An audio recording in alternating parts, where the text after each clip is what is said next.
Headphones. Yeah. Okay. I mean, I can, right? Do we? We can still hold our mics and pretend like. Oh no, the mics we need. Oh, we do. Yeah, just not if you don't have the headphones. You know, we Because we're can get recording tiny into little this. mics probably Oh. eventually. Oh, so do we need the headphones so we know how loud we're talking? Yeah, that's why. That's why I said if you want to, but I'm going like you said. Well, let's just make this unscripted and unrehearsed and just fucking do it. Right up my alley. Okay. We should have this on. I think we got it. Okay, good. Send this to us because we're gonna insert it in the beginning. Well, you better hit play or record. Okay, I'm ready to go right into it. Building you up. All this hype. Incredible. He's a staple of the backyard improv. I think he's running for president. President of the backyard improv. I didn't know there was a government there. Really? Where? At the backyard improv. Oh yes, yes. There's a whole hierarchy of everything, right? Oh, So that's enough of us. Evan, Thomas, thank you for taking your time coming over here. You've got your lovely wife Beverly doing her thing. She is great with the camera, by the way. Yes, she is. Yeah.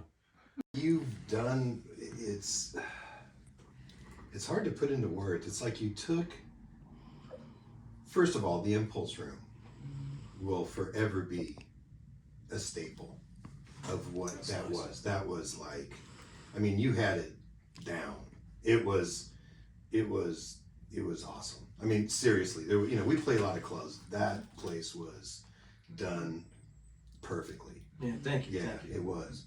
And so, in my opinion, the backyard improv has that same coolness factor, which is actually the Peter Barron Oh, okay. Well, product. It's a product of Yeah. Peter Barron. Yeah. And I don't know much about Peter before the improv room, but I've seen the clothing stores and things, and everything. Apparently, what you do has a Peter Barron vibe. So the backyard improv has that same coolness factor, and it shows because of the amount of people that show up and the amount of support, and being a part of that. I mean, getting to play with people you've never even met. there you go. And he goes down and throws something out, and so you start a groove, and it layers in, and nobody even, some of these guys I've never played with before. And even if I have, there's no song list. There's not, okay, we're gonna play this in this key. It's like, somebody starts, and some of the coolest tunes, a lot of freaking just awesome tunes come out of that. Yeah. I mean, where else? There's jams you can go to, and there's things like that, but this isn't that. This is a level, of its own. Yeah. Please, I'm sorry to interrupt you. Will you make sure this is being recorded? Please make sure this. I see red on your computer. I'm sorry, because I've never heard a testimony like that.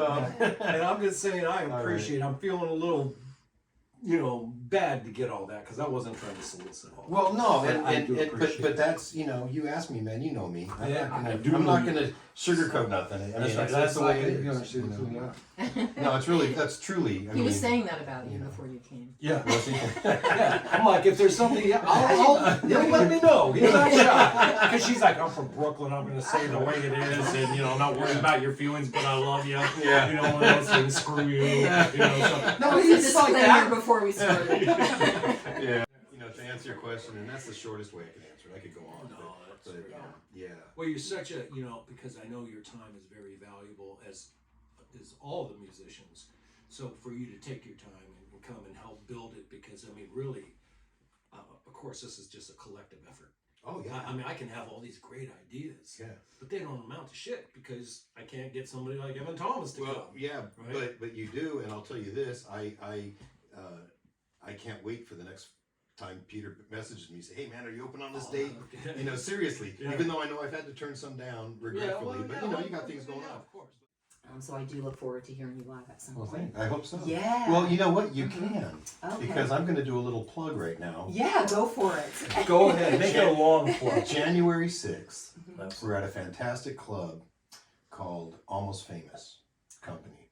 Wine Company. You played it in quite a Liverpool. bit. We just opened up did an opener for Anna Popovic. We've opened up for a lot of the major players. But I'm doing a co-bill with a guy named AC Miles, who's very well known and guitar player and all. And we're doing a show that night. get your tickets. Okay. They're selling. But if you want to see a show, because, I will say this, that sure, I do what I do, but I can't do what I do unless I've got the guys. I've got Wally Schnally on the drums is he's a just beast. Phenomenal. Yeah, he's George beast. Franklin Come on the George bass, Franklin. which is, these guys are just amazing. Noel Couture on the saxophone. Yeah. And with that kind of backing, it allows me to do what I do. But it's very interesting because we all have different music backgrounds as far as what we would play separately outside of our group. You mean sort of your propensity towards a genre of well, music? yeah, like George kind of comes from more of a soft jazz. Okay. And Wally's more from a fusion jazz. Yeah. And Noel's in the blues vein, absolutely. But with the group, it's kind of cool because everybody does them. You know what I mean? Like yeah. So it's a fusion of sounds, and really. it works, but it's blues based, and it's funk and blues-based. soul. And the show, it's a show. It's not just guys standing there. It's a show. So if you want to see a good show, that's a show to get. When is it? January 6th. January 6th. And you're not giving yourself enough credit. How much time we got? Yeah, no. Okay, way back. I'm about 8 years old or whatever.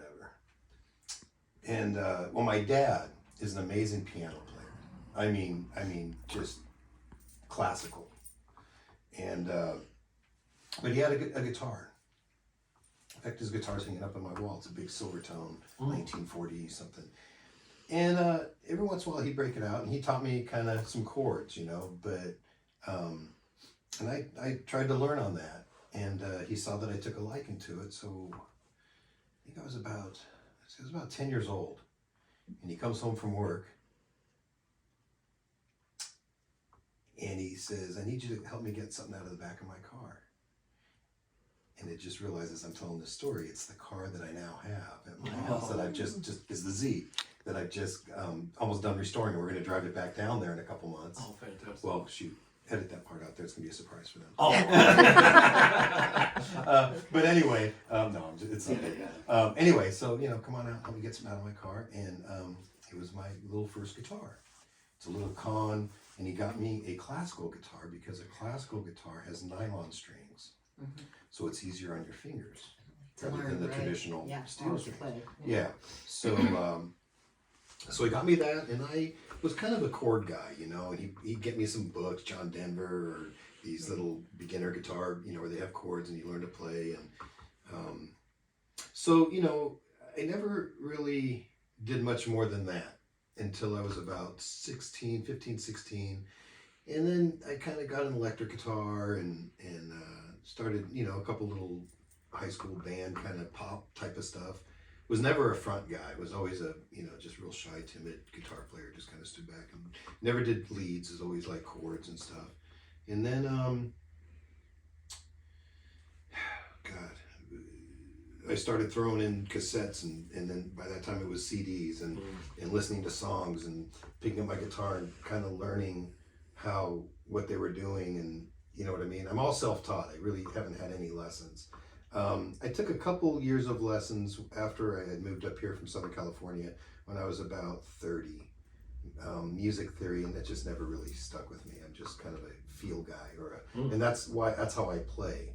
I'm not very technical, I'm a man of few notes, but hence the blues. But it's the notes that count. What Yeah, I mean? yeah. What you do with those notes? I'm not a speedster, but so that's kind of how it progressed a little bit, and then of course I got into this band, and when I kind of started getting a little comfortable with that, and all that happened up here once I moved up here. Up in Northern California. So this after I was 30, and then one thing led to another, and then there was a neighbor that I had, and they had a band that was fairly successful, and I'd start hanging out with them, and they once in a while they'd call me up to do Mustang Sally or something, and I'd get to play that and solo and whatever, and then fast forward from that, I kind of decided I stole a line from a movie called The Commitments, and I put an ad on Craigslist, and I said, starting a band.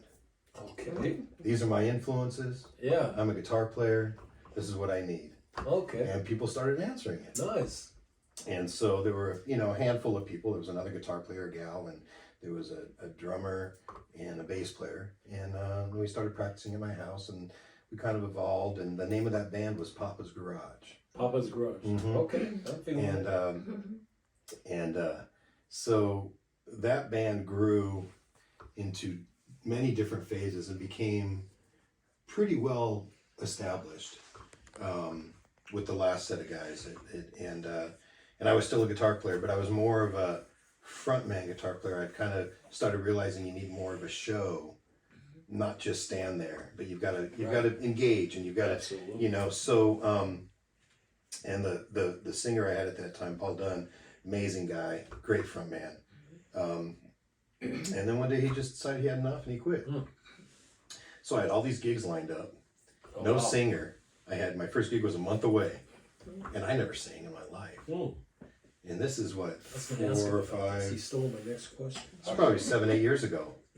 And so fuck, I better learn to sing. Yeah. So I called up a vocal coach, and they did what they could with me, but in a month you're not going to learn to sing. But I did the gigs, and I figured out a way to do them. So it wasn't great, but got through them. A lot more guitar work, a lot less vocals. And then, through time, my voice developed. I mean, it's still definitely a work in progress, but at least now I'm super comfortable with it. I know what I can do and what I can't do and those kinds of things. So now it's kind of turned into this whole, now I'm the front guy, right? Yeah. But it's, but there's nothing like being in front of a crowd and talking with them and engaging and getting them to engage with you when you're playing and walking out cordless in the crowd and just really making them as much a part of the show as you are for them, for me, that's what